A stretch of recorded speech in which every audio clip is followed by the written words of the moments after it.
Guten Morgen und herzlich willkommen auf dem Wunderhof zu einer neuen Lektion von Zeichnen und Malen mit Pedro und Rosa. Ich bin Evi Steiner-Böhm und ich zeige euch heute das Wichtigste, was ihr zum Thema Porträtmalerei wissen solltet. Dieses Video richtet sich vor allem an Fortgeschrittene, weil ich in dem Video nicht mehr erkläre, wie man Farben grundsätzlich mischt, sondern ich beziehe mich nur auf die Porträtmalerei. Wenn ihr euch vorbereiten wollt, schaut euch vielleicht auch das Video Gesichter zeichnen zuerst an, weil ich da die Grundlagen für die Zeichnung erkläre. Ja, und jetzt wünsche ich euch ganz viel Spaß. Packen wir es an. Für alle diejenigen, die das Video Gesichter zeichnen noch nicht angeschaut haben, dort stelle ich eine Methode vor, wie man mit Transparentpapier sich eine Schablone von dem Foto abnimmt. Und ich würde euch das vor allem am Anfang wirklich empfehlen, dass ihr mit der Schablone arbeitet, weil ihr dann zumindest sicher sein könnt, dass ihr eine gute Zeichnung schon mal auf dem Papier habt. Aber es ist natürlich ein Vorschlag und kein Muss. Das Zweite, was ihr unbedingt können müsst, das ist Farben mischen. Und für diejenigen, die die früheren Videos nicht angeschaut haben, das ist das Buch, in dem ich die Grundlagen von Zeichnen und Malen vorstelle. Und da gibt es dieses Kapitel über Farben mischen. Da lernt ihr den Farbkreis kennen und die vielen verschiedenen Mischungen, die man eben aus diesen 3 Grundfarben herstellen kann. Und ihr lernt die wichtigsten Farbkontraste kennen. Also ihr lernt, was man beim Malen beachten muss. Warm-Kalt-Kontraste, halt Dunkelkontraste. Und das ist einfach was, das müsst ihr irgendwann schon mal gehört haben, weil ich das jetzt hier nicht mehr alles erkläre. Ich habe das Foto von meinem Sohn Stefan genommen.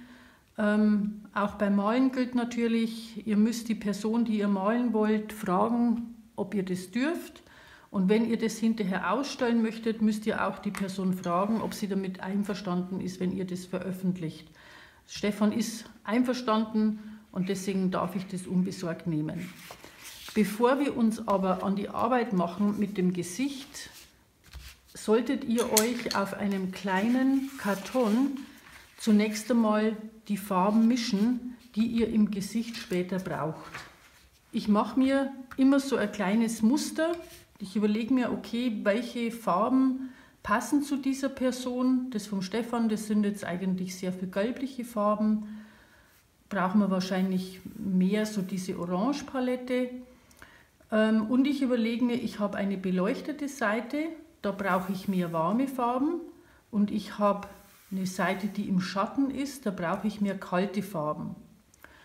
Und das mache ich so, dass ich jeweils die kalten Mischungen von meinen Grundfarben und Gelb zu Weiß mische für die Schatten.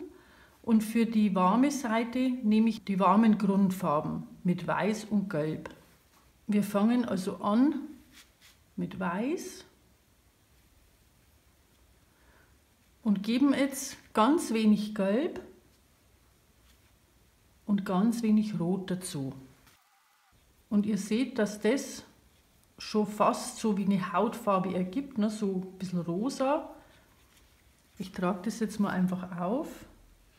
Und weil mein grauer Farbgrund mitmischt, ist es auf dem Papier ein bisschen anders. Das müsst ihr also, wenn ihr weißen Untergrund habt oder je nachdem, welchen Untergrund ihr habt, müsst ihr das immer vorher ausprobieren, wie die Farbe dann tatsächlich auf diesem Papier steht. Und ihr seht schon, das schaut auf dem Grau ganz anders aus als auf dem Weiß vom Papier. Dann ist es so, dass eigentlich immer im Gesicht ein ganz kleines bisschen ein Grünschimmer mit drin ist oder Blauschimmer mit drin ist. Also dass die Farben nicht einfach nur eine einzige Hautfarbe sind, sondern viele verschiedene Nuancen. Und das versuche ich mir jetzt einmal 3, 4, 5 verschiedene Farben mir zu mischen, die vielleicht in der Lichtseite vorkommen könnten. Ich gebe jetzt da mal ganz wenig Blau dazu.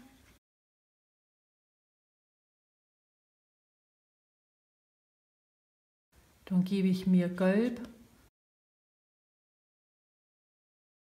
und mehr Blau dazu.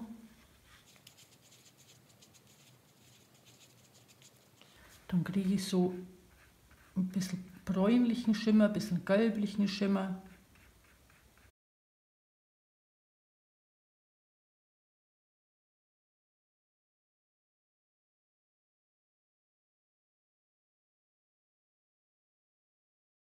Und so weiter und so fort. Das gleiche mache ich dann mit den kalten Farben. Ich schaue also, wenn ich die Farben zusammenmische, was da rauskommt dabei.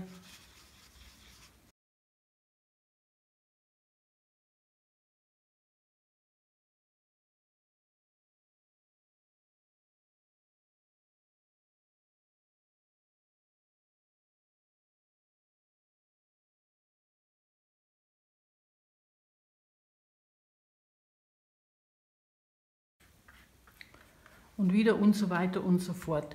Und ihr seht, dass allein mit den Grundfarben kann ich ganz viele verschiedene Hauttöne mischen und ich vergleiche halt dann hinterher, welche Farbe kann ich wo im Gesicht brauchen. Dann das nächste, was ihr ausprobieren müsst, das sind die Farben für die Haare. Die mischen wir auch aus den 3 Grundfarben. Allerdings brauchen wir da jetzt wesentlich weniger Weiß dazu. Ich nehme da jetzt einfach mal die 3 Grundfarben mit den kalten Farben. Bekomme ich eine sehr, sehr dunkle Farbe. Und auch wenn ich zum Beispiel das Rot mit dem Pariser Blau mische, dann bekomme ich fast schwarz. Das braucht man für die ganz großen Dunkelheiten, kann man dann auch für die Pupillen später nehmen oder für die Akzente vom Mund. Dann gebe ich Weiß dazu und ein bisschen Gelb. Dann kriege ich so ein dunkles Grau.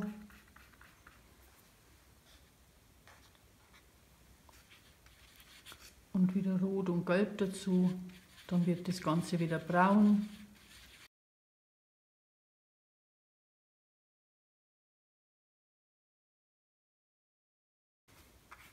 Und dann sind wir bei den blonden Haaren. Das sind im Endeffekt jetzt eigentlich schon fast alle Farben, die ich im Bild drin verwende. Vielleicht verwende ich am Schluss noch ein bisschen für den kalten Schatten auf der linken Seite. Wenn ihr das so anschaut, da ist es auch noch mal ein bisschen hell. Nicht so hell wie da, sondern mehr so grünlich-bläulich. Da verwende ich vermutlich irgendeinen grünlichen, ganz hellen Grauton. Das muss ich dann einfach mal schauen, wie sich das im Bild so ergibt. Und das werde ich dann wahrscheinlich für die kalten Schatten verwenden. Wie gesagt, ich mache das jetzt nicht so ausführlich. Schaut euch das im Buch nochmal an mit dem Farbenmischen. Und wenn ihr mit dem Malen noch nicht so ganz geübt seid, dann ist es am besten, ihr fangt mit den Kapiteln über die Stillleben an, weil da erkläre ich das nochmal mit der Lichtseite, mit der Schattenseite, was man da für Farben verwendet. Dann könnt ihr euch eure eigene Palette erst einmal mischen. Ich habe das Foto vom Stefan jetzt weggelegt, damit ihr möglichst seht, wie ich die Farben mische, weil ich zeige euch jetzt an den einzelnen Teilen, am Auge, an der Nase und am Mund und also ganz grob, wie ich ein Porträt von der Farbe her anlege. Ihr braucht, wenn ihr das Format, so wie ich mache, so DIN A3, ihr braucht einen großen Pinsel, der relativ breit ist, ungefähr 1 cm, einen mittleren Pinsel und ihr braucht einen feinen Pinsel für die Feinheiten. Ich fange beim Porträt immer mit den Augen an. Das ist eine Angewohnheit von mir, das müsst ihr aber nicht machen. Ihr könnt auch mit den großen Flächen anfangen. Das Braun mische ich mir selber aus Gelb und ich nehme da jetzt das warme Blau dazu und Rot aus den 3 Grundfarben. Und da müsst ihr halt dann einfach so lange mischen, bis das ungefähr die Farbe hat, die ihr euch da so vorstellt.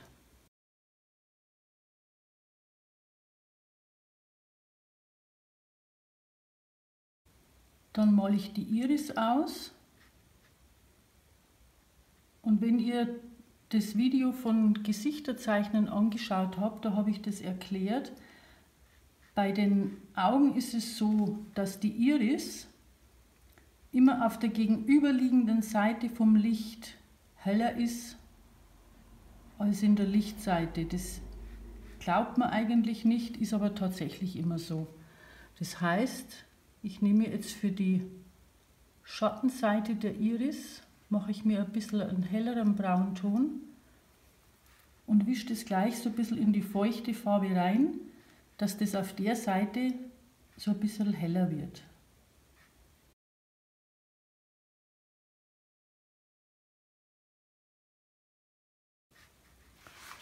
Dann mische ich mir schwarz und da ist das Beste, ihr nehmt das Pariser Blau mit dem Cadmiumrot zusammen, weil in dem Cadmiumrot ist ein kleines bisschen ein Gelbanteil drin und deswegen gibt es so ein eigentlich fast schwarz.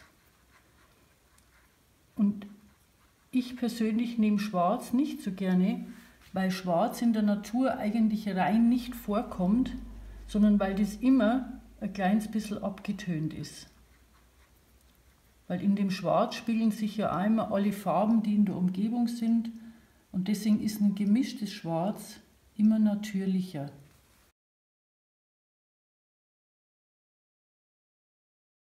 Und auch außenrum die Iris könnt ihr mit dem Schwarz machen.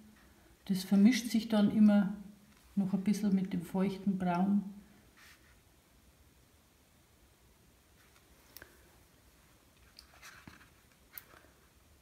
Und das Oberlid,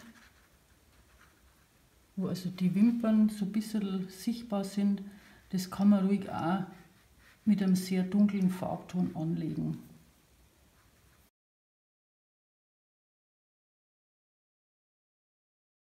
Das Augenweiß ist niemals weiß. Ich würde euch da empfehlen, immer ein bisschen was aus der Farbe von der Pupille mit reinzugeben oder auch Farbe von der Iris, das, je nachdem, dass das eben nicht rein weiß ist, sondern ein bisschen abgedämpft ist.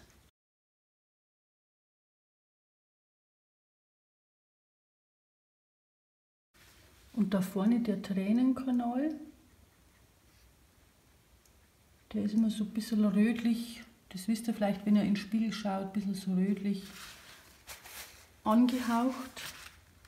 Und dann ist es so beim Auge, dass von oben, wo das Lid ein bisschen runterfällt über das Auge, da ist das Augenweiß immer ein bisschen dunkler. Kann man ein bisschen da mit reintupfen. Dann können wir noch ein bisschen Lichter setzen in das Auge und das auch wieder ein kleines bisschen abtönen, also kein reines Weiß nehmen, so ein bisschen ganz leicht, entweder die Irisfarbe oder irgendeine Farbe, die sonst im Bild ist, einfach mit verwenden, dass das nicht so fremd da drin stehen bleibt. Und je nachdem, wie die Lichter ausschauen, beim Stefan sind das jetzt so verschiedene Lichtquellen, kann auch nur eine sein, so ungefähr. Den Mund, da mischt man die Farbe auch immer aus Hautfarbe, also das, was wir uns vorhin schon gemischt haben, aber halt jetzt eine relativ dunkle Hautfarbe. Das heißt, ich nehme jetzt das Rot, nehme vielleicht mal das warme Blau dazu.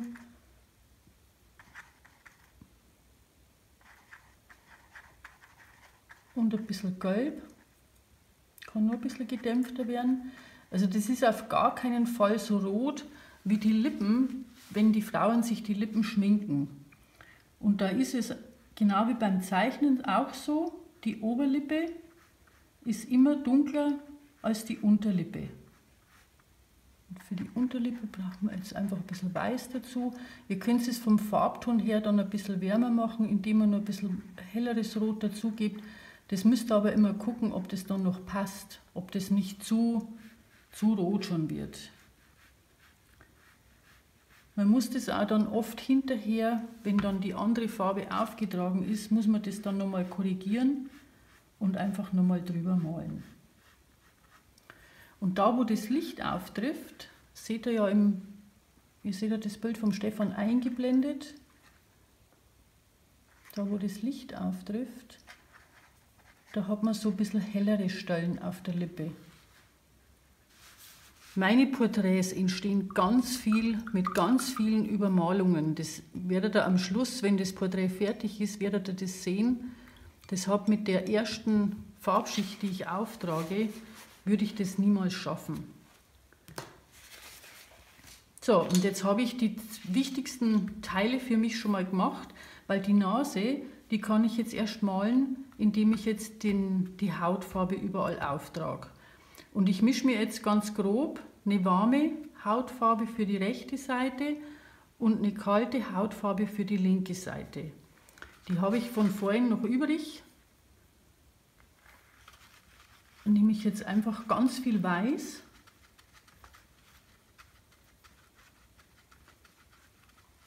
Kann man noch ein bisschen mehr nehmen. Und weil der Stefan so ein bisschen eine bräunliche Gesichtsfarbe, mehr so gelblich hat, nehme ich da jetzt auch ein bisschen mehr Gelb dazu. Und dann trage ich ganz grob mit groben Pinselstrichen in der Lichtseite diese Farbe erstmal auf. Und es ist genau wie beim Zeichnen. Ich folge beim Malen mit dem Pinselstrich, folge ich immer so der Gesichtsform. So als würde ich jetzt praktisch mit dem Pinsel so am Gesicht entlang streifen. Und auch da, wo später der Bart kommt, da könnt ihr die Hautfarbe ruhig auftragen, weil ja der Bart nicht das ganze Gesicht also nicht die Haut total abdeckt, sondern weil die immer überall so ein bisschen durchschimmert.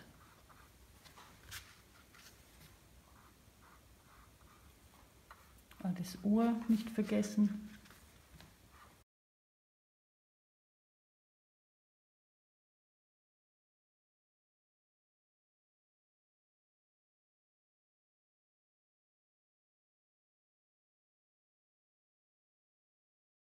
Schattenseite.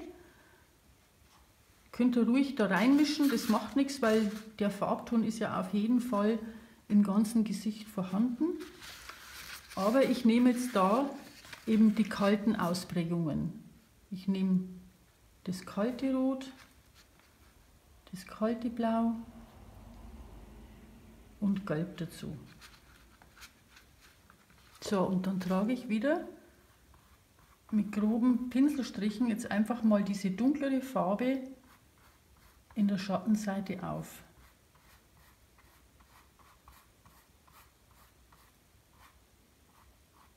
Und die Nase, das seht ihr jetzt bestimmt, die Nase entsteht jetzt dadurch, dass ich eben mit der dunklen Farbe dahin schattiere. Das gleiche haben wir ja beim Zeichnen auch gehabt.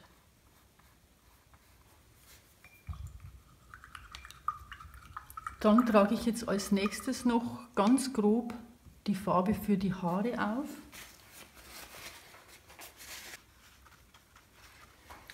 Und auch da achte ich wieder drauf, dass ich überall schon mal der Form oder dem Schwung der Haare folge.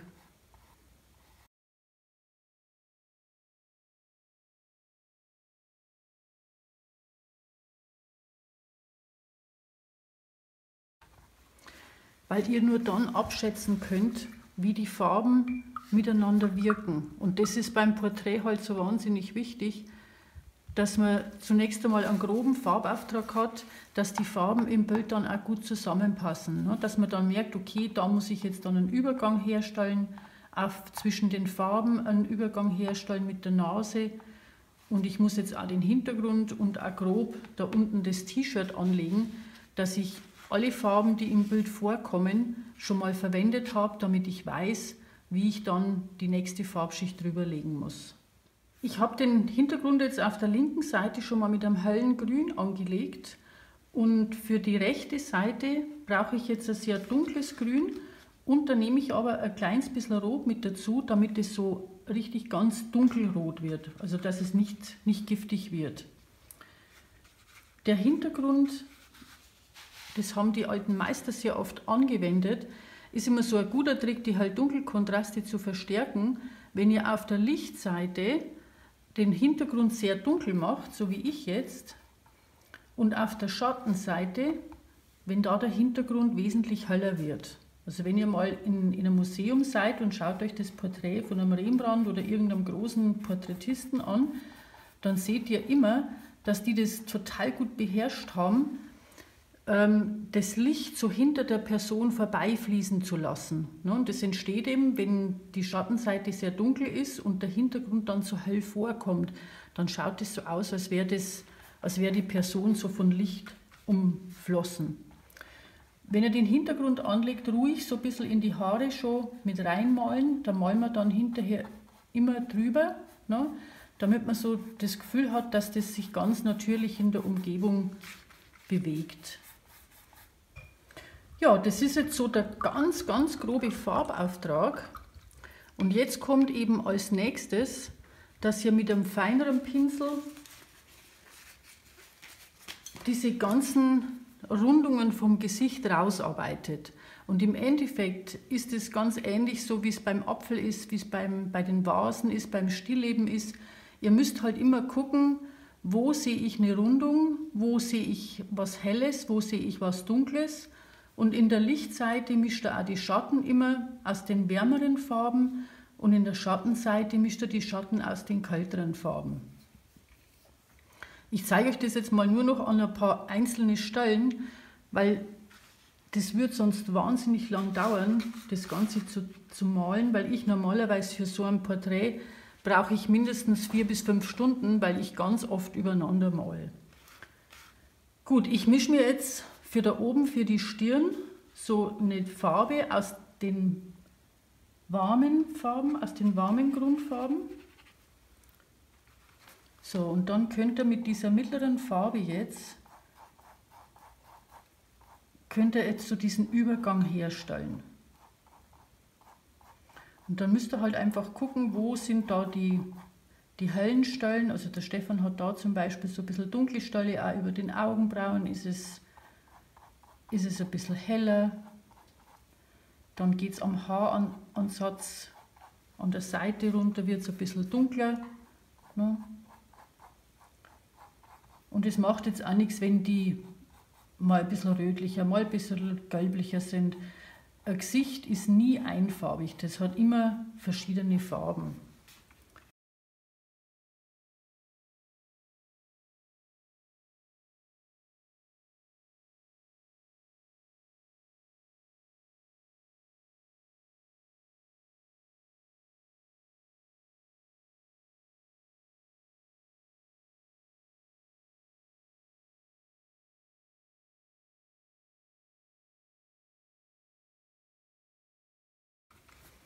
Da brauchen wir wieder den Übergang. Und auch auf der Nase, die male ich jetzt mal gleich, dass ihr das noch sehen könnt. Da habe ich jetzt da so ein bisschen einen leichten Schatten.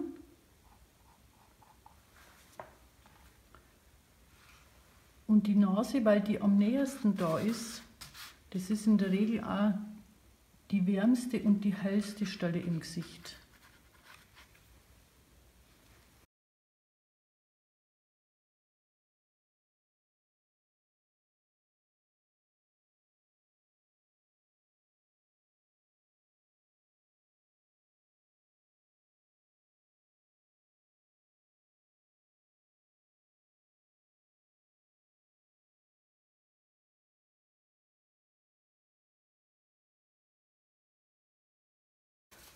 Ja, und so taste ich mich halt Stück für Stück, taste ich mich durch alle Gesichtsteile durch und versuche halt immer diese Wölbungen rauszuarbeiten mit hell-dunkel.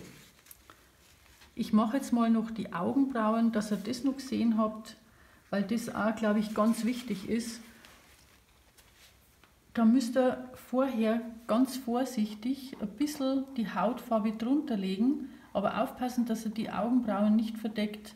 Weil das habe ich, glaube ich, beim Gesichtherzeichnen schon mal gesagt, die Augenbrauen sind extrem wichtig, dass das Gesicht hinterher eine Ähnlichkeit bekommt. Weil wenn ihr die von der Form her zu hoch oder zu tief ansetzt oder zu hell oder zu dunkel, dann schaut das Gesicht sofort nicht mehr ähnlich aus.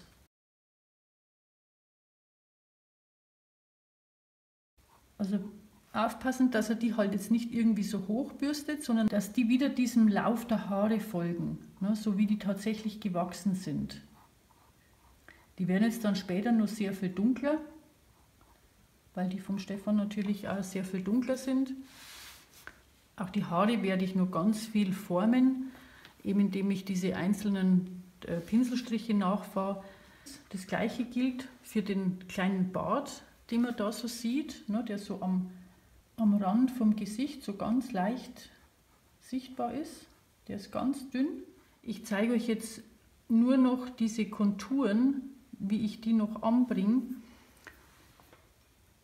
Und dann hoffe ich, dass ihr zumindest so viel gesehen habt, dass ihr euch bei euren ersten Versuchen, dass euch das weiterhilft. Für diese Mundlinie mische ich mir wieder eine sehr dunkle Rot.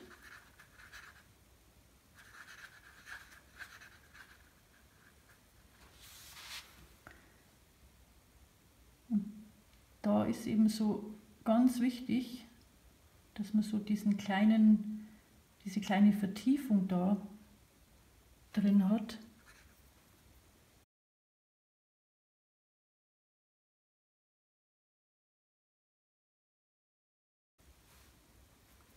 Und auch da die Nase, ne, habe ich auch beim Zeichnen gesagt, bei Erwachsenen sieht man von den Nasenlöchern ganz wenig.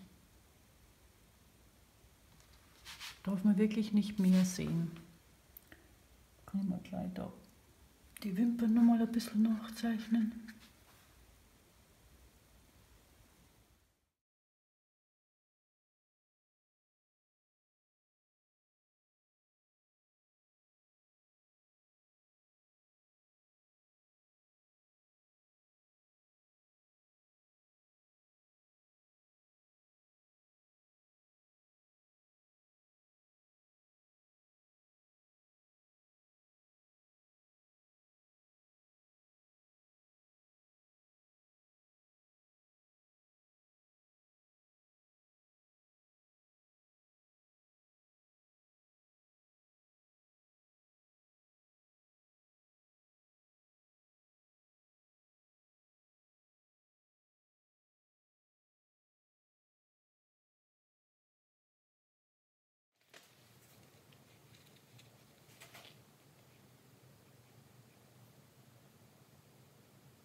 Ja, mein Porträt ist jetzt fertig. Ich bin da jetzt insgesamt mit Unterbrechungen fast 5 Stunden dran gesessen. Und ich hoffe, ich habe euch, auch wenn ich jetzt nicht alles gezeigt habe, ein bisschen einen Eindruck vermitteln können, wie ich Porträts anlege. Wenn das am Anfang noch nicht so funktioniert, vor allem auch mit dieser Schichtenmalerei, das ist halt auch ein sehr intuitiver Prozess, da kann man nicht so genau sagen, das mache ich jetzt deswegen oder deswegen. Da lernt er einfach ganz viel, indem er das immer wieder selber probiert. Es ist noch kein Meister vom Himmel gefallen und gerade beim Porträtmalen, da muss man einfach wahnsinnig viel üben, dass man das irgendwann richtig gut beherrscht. Ich bedanke mich wieder fürs Zuschauen, freue mich schon aufs nächste Mal und dann bis bald.